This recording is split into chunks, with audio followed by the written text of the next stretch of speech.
Hi, welcome to the We Speak We Want podcast. I'm Jordan. I'm Abhi. And I'm Sam.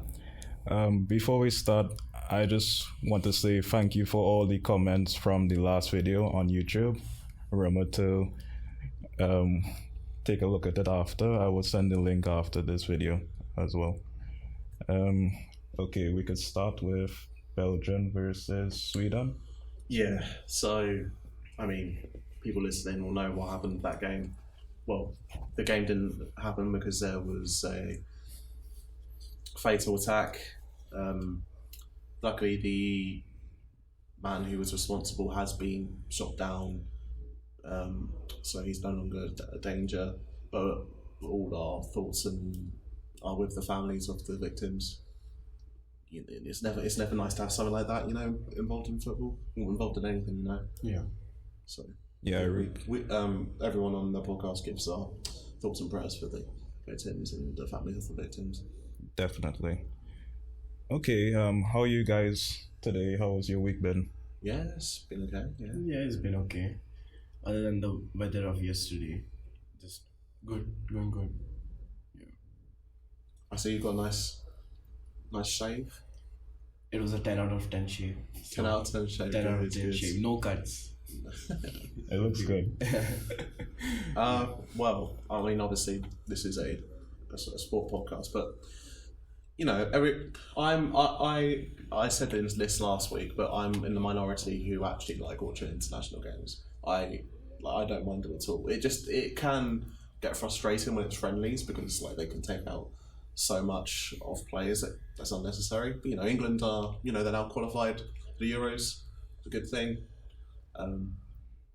They beat Italy, which is kind of like a revenge from a few years ago. But No, it was a good performance. I feel like now England are at that stage where they'll be considered favorite for every tournament they play. So they will be going into the Euros as favorites, and I feel like they're one of the more settled sides in competing. Yeah, of course. In the Euros, and I think they'll go far.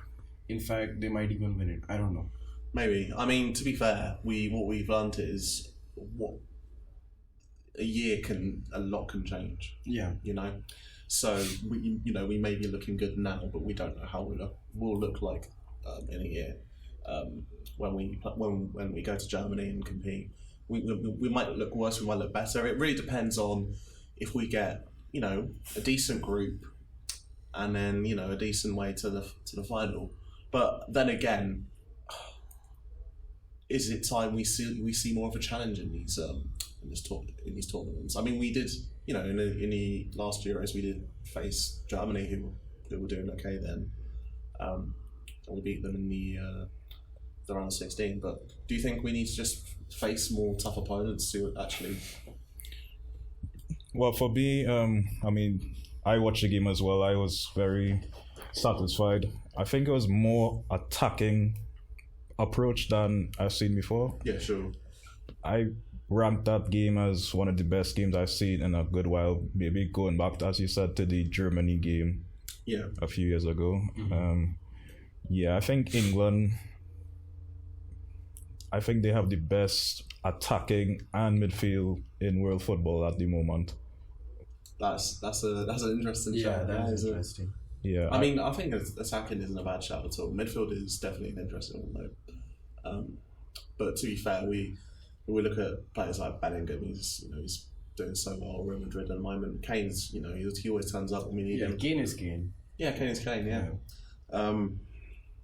Go back to your question. I think the qualifiers, we know England always cruise through all the time. It's just the tournament itself where England are to be judged. But I think this is the time for them, not even for this Euros coming up in Germany next year, but World Cup after Euros as well. I think they have the strength. I'm more concerned, obviously, with the defense, more in the centre-back positions. Yeah. Yeah, it's because we haven't really developed much talent in those areas over the years. Well, I disagree. Well, fullbacks we have, centre backs. Yeah, I know you have Gay. Well, we have Tomori. Yeah, we have Colville. but those players Southgate doesn't use.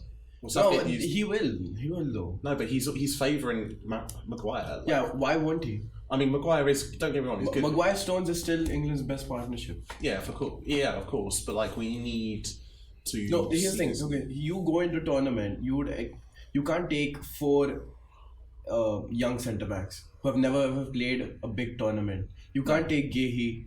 Well, you can take him. Obviously, you can take any 4 centre backs, but Yeah. you can't expect them to have the lion's share of playing time. Obviously No, not, because I understand. whenever Maguire and Stones have played together, they have performed well. No, of course. And Maguire, people do have this wrong misconception that Maguire is like how he is for Man United when he's for England. When he's not, he's good for England. But I think, I think a lot of who gets picked for England should be based on how they're doing at a club level. And I think these young Southgate needs to develop these young players more. He can't. I don't know, bring them on later in the games more often and see what works the best.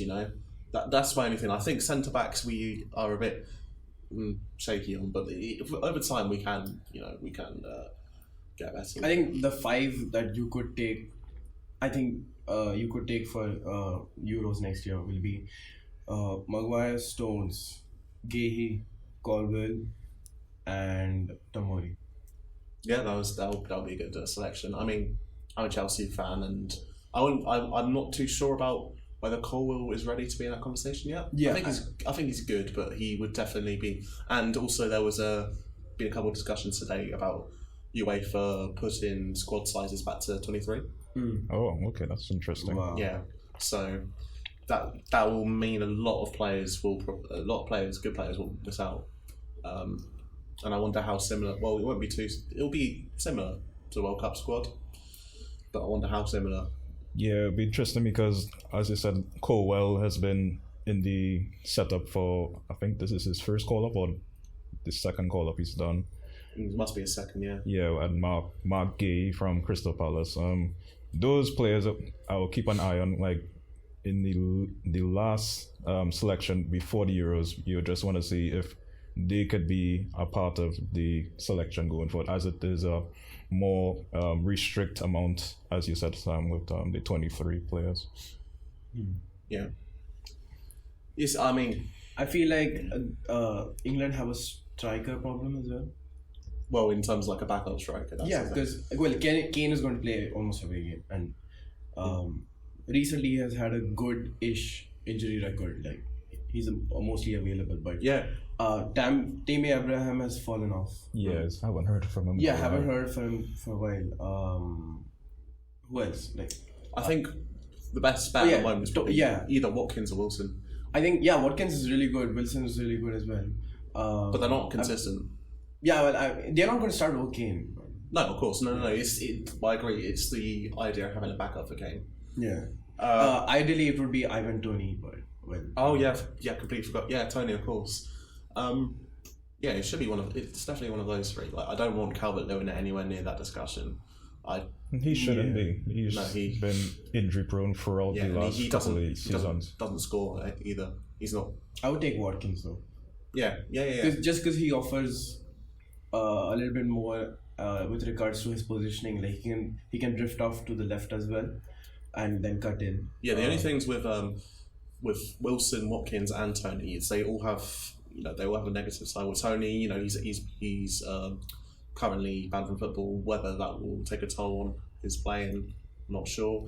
Watkins is known for can be inconsistent. We've seen him pick up in form recently. Whether he can maintain that, I'm not sure. And then Wilson is injury prone, so yeah, that's the only thing. But then again, I don't know who will pick. But it's just important that we have a good enough backup for Kane that we can use that player in the important games. For example, the third game of the group stages, where we just need to hold on to the top spot. We can rest our main 11 and just hold on to that top spot. Yeah. So yeah. Yeah, I think England.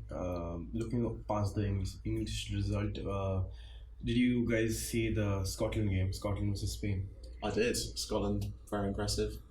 Scotland also through to the Euros now. Yeah, even Spain.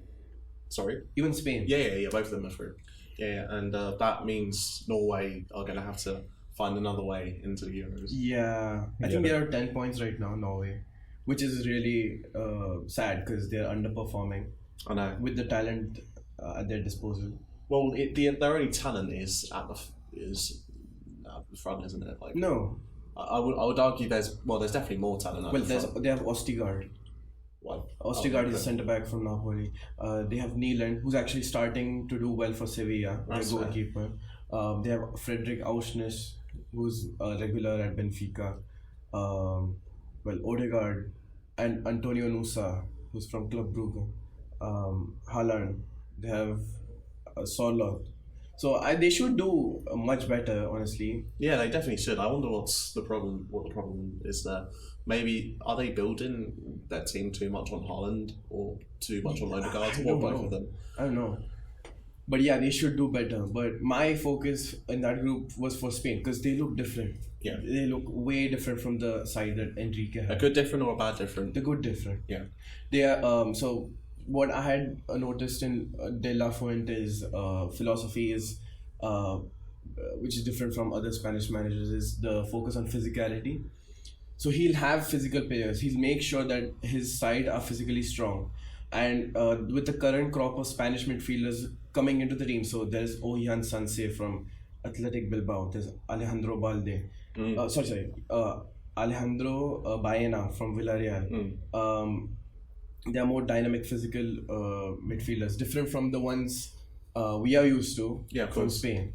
Then with the wingers as well, there's the wingers who can actually take on players. So we'll see less of Marco Asensio, in my opinion. There's Nico Williams from Athletic Bilbao, who's been being phased into the team. It's the attacking options, isn't it? That's where all the question marks go with Spain. Yeah, well, Morata has done very well for them. I don't understand why people undervalue Morata so much. Well, when he has done really well for Spain. Well, I mean, I support Chelsea. There's a reason why. That's a Chelsea problem. Which is the last striker that succeeded at Chelsea? Costa. I mean, that was. Well, that was like when I was. Oh no! To be fair, Giroud was. When I was a kid. Yeah, Giroud was decent at Chelsea. Yeah, he was okay. Yeah, he was okay. And to be fair, going back on Norway, I think we can't necessarily blame on them being bad. I think it was Spain and Scotland, being good. Spain and Scotland looked really, really good.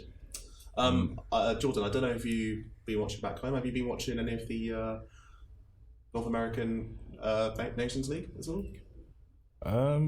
Not at the moment, but that's good. What happened? Trinidad are second in their group. Okay. So that's looking good for them. I don't really know how different the format is over there, but I assume it's probably similar to the one in Europe. Yeah, so Trinidad, they would play against United States, Mexico, like they call it CONCACAF. Oh yeah. Yeah. So it's just those areas. So they won't be playing against like Brazil. It's just like no. That's what I mean. North America. Yeah. I know. Yeah. But Trinidad haven't qualified for the World Cup in 2006. 2006. Yeah. It's been a long time. The Dwight York days. Yeah. I would love it to come back, but I think it's possible. I think it's. I don't know. It depends because obviously Costa Rica have fallen off. Yeah. Slowly. I think Mexico and US will definitely.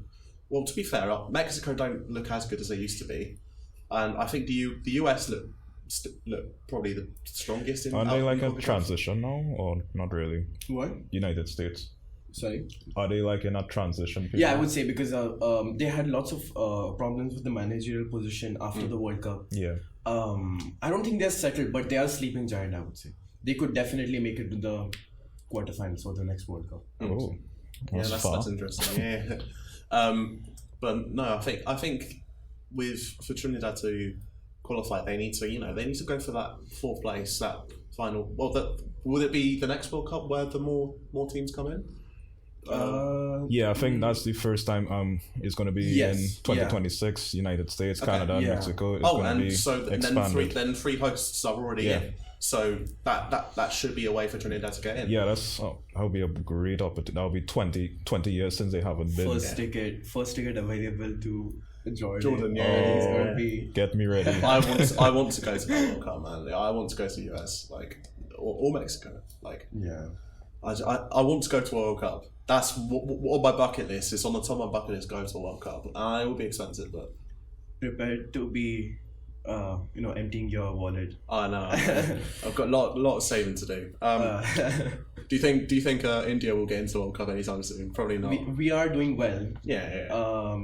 We are in a more settled position, and we have a difficult pot. We have Australia in our pot, for the World Cup. Yes. So we have actually done well to get into the World Cup qualifiers, but yeah, it's still a long way off. We are doing well though. Okay. I would say that Yeah, because our coach is Igor Stimac.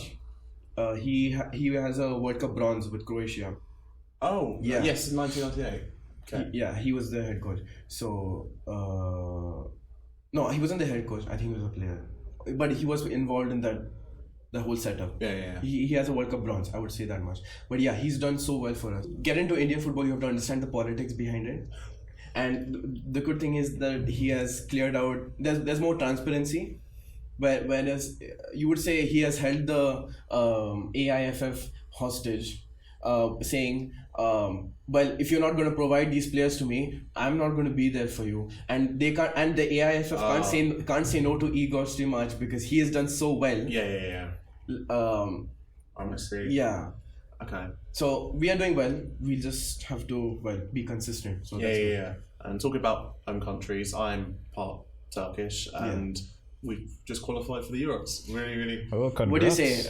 Again, the underdog story. I mean, I don't want to do that. The dark horse. Sorry, my bad. Yeah, the dark horse story. I don't want to go through that again because that was a horrible dark horse story. We ended up losing all 3 games, including to Wales. So I'm not going to have too much hope as I did last time out. But it looks better, got a new manager, Vincenzo Montella. So, he seems to be doing well. So far, 2 games, 2 wins. And getting that place, considering there's Croatia and there's Wales in that group, really, really good. Really, really good. Because I was worried that Turkey would struggle to even get top 2 with the likes of Croatia and Wales in the group. But, to get an automatic qualifying place, it's really decent. Yeah. Well, yeah, so the teams are qualified for the Euros are Germany, they're the host. Yeah. Austria, Belgium, England, France, Portugal, Scotland, Spain, and Turkey. That is the lineup so far to the ones that are qualified for Euros next year at the moment. Yeah, those are Portugal, I think. I won't call them dark horse, but Ronaldo would want to get another Euros again. No, you know what? I would say this about Portugal: the best mix of experience and youth. Okay. Yeah, no, I agree. That's a good shout. That is a good shout. But they never seem together. That's the only thing. Like, I think that's the thing that they struggled with. That there's so many. I don't know. They just don't seem to get on as a team. No, I think Roberto Martinez is changing that. Because I've watched a couple of games under him. Yeah. And he's doing really well with the Portuguese team. I would say they're actually strong favorites for Euros. Yeah, they look with very strong. France, England, Portugal. And then I would say an outside shot, Spain. Yeah, that's interesting. Any shouts for Germany, the hosts? No. That was a very firm no. Yeah. Do you mind if I just explain to the viewers how the qualifying playoffs work? You could. So obviously there's 10 groups, and the top 2 of each group qualify automatically. But then there's 3 playoff spots, and that's all to do with the Nations League, or back in the Nations League, and how those teams finished, and that will depend on the playoffs. So that's a good thing about the Nations League. I'm very anti-Nations League, but I guess it helps the small countries have more of a chance. Yeah. So we might see the likes of Georgia and Kazakhstan actually fight for one more chance at place in Euros. Okay, moving on from internationals now. We have Premier League games going up on the weekend. The first game will be Manchester City against Brighton. That should be a good game. Yeah, I'm covering it for the match. Is that the Etihad, right? preview. Yeah. Oh, okay. Yeah. It's at the end. Yeah. I wonder. Can't really say. I don't know how to predict that game, to be honest. I guess. I mean, City are going to win it. 3-1. I mean, last season Man City and Brighton had a fair bit of games. Was it that Man City had a high scoring game against them the first, and then the second game was a draw? Yeah. I don't think Brighton have Brighton beaten City. I don't think they have they? Ever? I think 18-19 they did. Oh, okay. No, I'm not sure. Was it 18-19? Or no, not 18. Oh man, I'm so bad. I think anytime 19-20 they did. Okay, and they probably at the won Amex. Yeah, and Man City probably won the Premier League by that time, so they didn't really fancy the game. But yeah, Brighton can. I think it was a 3-2 win. Okay, that sounds reasonable. Yeah.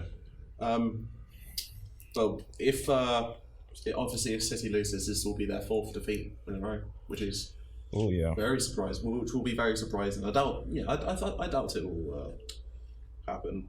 But it was a 20 to 21. Just like that. Yeah. Okay. My bad. Yeah. But it was a 3-2 win, right? Yeah. 3-2 win. Yeah. Got my dates wrong. It's both teams. Both teams are kind of on a down period at the moment.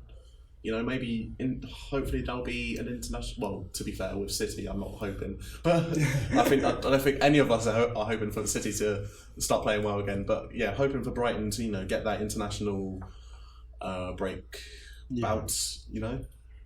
Yeah, and it's still trying to figure out like different formations because they keep chopping and changing of the sides since they're now in Europa League, they just keep changing the sides. Yeah, it's probably the game overload that's not doing them well. Yeah. Just going through the fixtures list. Obviously, we have the Merseyside derby. Yeah, that'll be an interesting game. Yeah, I think that'll be a very comfortable Liverpool victory though. No.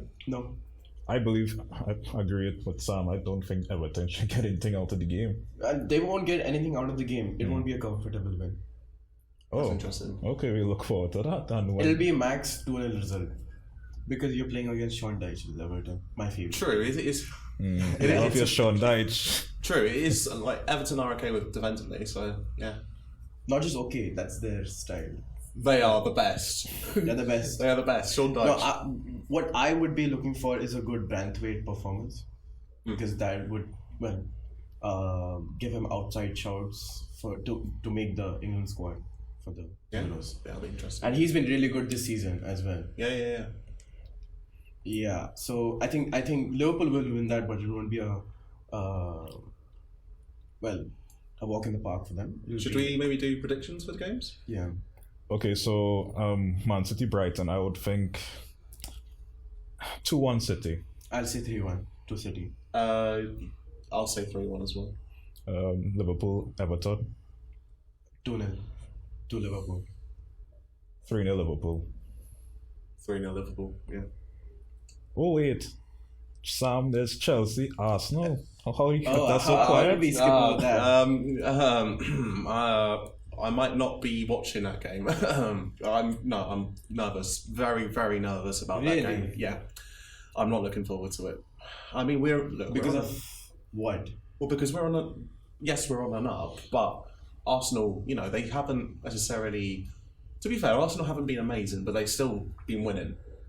They've looked okay. It's at the bridge, mate. It's at the bridge, mate. I know. It is at the bridge, but I don't know. I love your accent. Yeah, I've been working on it. Thank you. I think. Thank you. I think. I love your English accent. I think it's at the point where if you're optimistic as a Chelsea fan, you're somewhat deluded because you can't be too optimistic. I think it's gonna be. I don't know. I think it's gonna be. I think it's gonna be a 2-2 draw. A 2-2 draw? Yeah, I'll take a draw. Honestly, I'll take a draw. I think Arsenal 2-1 Arsenal. That's fair. Sorry, Sam. Have you seen our list of fixtures? Chelsea's list of fixtures. Let me just go through them. I mean, I don't really want to be reminded, to be fair. Okay, so you've got Chelsea, Arsenal. They face Brentford, Blackburn, Tottenham, City, Newcastle, Brighton, United, Everton. Wow. Not easy. Yeah. not easy. And we started doing so well as well. We beat the mighty. We beat the mighty Burnley. Yeah. Oh, the The mighty team Burnley. that's going to get relegated. Oh. Yeah. These couldn't have come at a worse time. Like, we're starting to go on and up, and then right, Premier League just says, have some of the best teams. I mean, I think we could beat Brentford, but you know that'll be for. We'll talk about that next week. But You don't have Scott McTominay. You don't have Scott McTominay to rescue you. Well, speaking about Scott McTominay, let's go on to United. United. Sheffield United versus Man United. United. It's not a game. I think. It's very odd. No, we're going to win it 3-0. Just that's not because, well, we are poor or whatever, like, it doesn't matter. You go into the Bramall Lane, given how bad Sheffield United are, it's 3-0. I think it's a 1-0. I think 1-0 won to United. 2-0 Man United. It won't Three be different easy. schools. Three different schools. I mean, I think it'll be United win, definitely. Yeah, just staying on United's news. What are we saying about the Jim Ratcliffe? Yeah, that's a good thing to talk about, actually. Well, you two, the United fans, I'll let you two go first. Well, just to keep up the speed of everybody.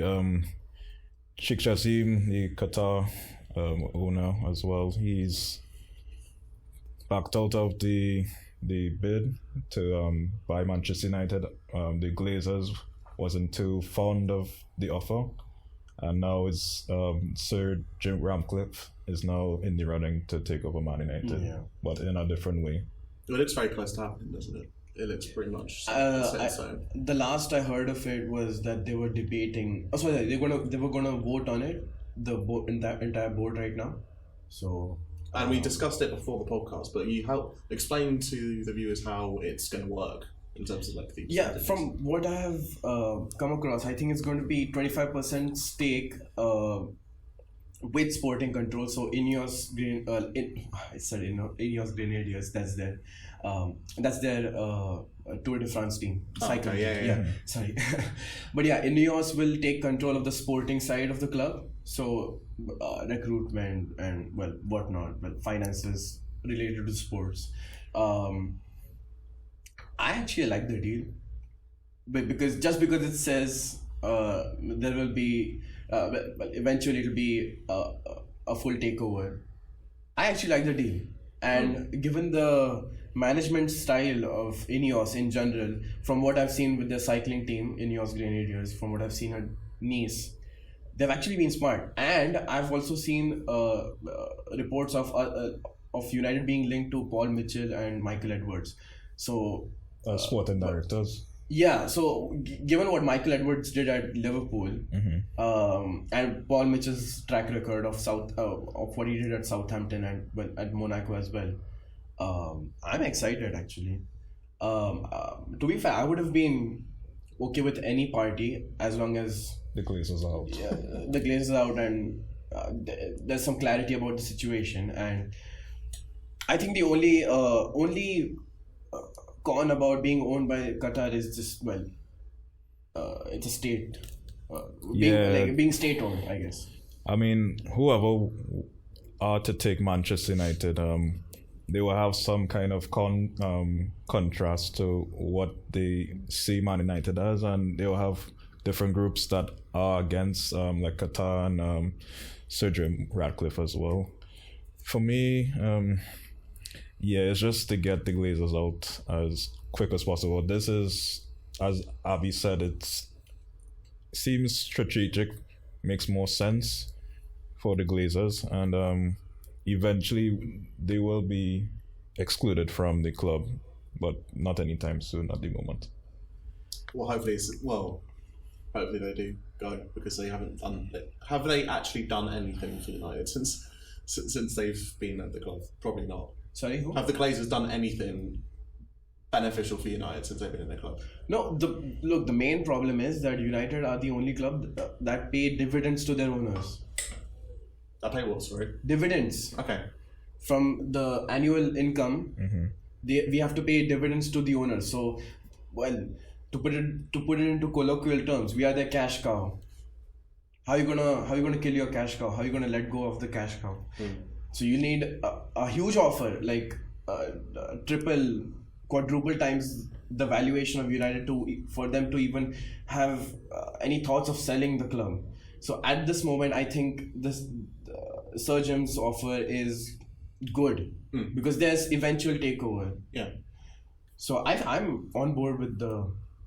And as soon as the problems at top are sorted out, it will, the problems lower down will sort out, So eventually stuff will improve on the pitch, stuff will improve in the dressing room.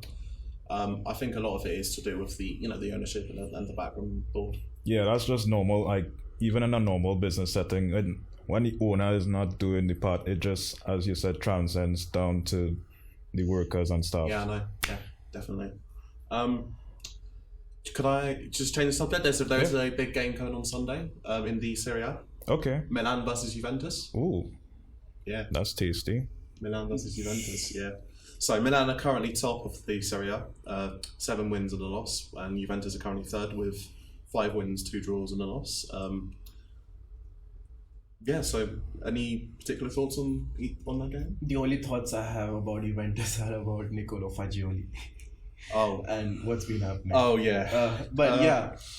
There was a mad statement that he put up last night. Let me just bring it up. Oh, yeah, did you see he literally blamed Tonali? He literally snaked him out. Like, and obviously, before we get on to your point, Milan will be without their goalkeeper because Giroud, if you guys remember, Giroud stepped in last time out against Genoa. So, funny enough, Genoa's goalkeeper also got sent off that game. So, you think Giroud will come back and play in the game? That would be so fun. I would pay to see that, but probably not. No. I have the quote up on my phone right now. If I could just read it out to you. Yeah. Okay, so here's what happened yesterday. Okay. So Fagioli put out a public statement regarding his betting addiction. Yeah. So he said the tears against Sassuolo weren't because of the mistakes on the pitch, but mainly because of my betting debts. The worst moment was between April and March 2023 when I was so scared that I made a mistake against Sassuolo Juventus and I was subbed off. I started crying when I sat on the bench thinking about my debts and my betting problems. Ooh. So he's more focused about his betting problems than what's going on the pitch. Okay. Wow. And now he's gone to Newcastle to get, a bit of a bigger bag, hasn't he? Yeah. So, yeah, that's... Oh, no, sorry, we're talking about Fagioli or... Nicolo Fagioli. Oh, sorry, I thought you were talking about Tonali. No. Yeah, well, he ratted them out anyway, so... Yeah, so, yeah, that's... Okay, thank you for listening, and we'll see you on the next one. Goodbye for me. Yeah, cheers, everyone. Take care, everyone. Thank you. Goodbye.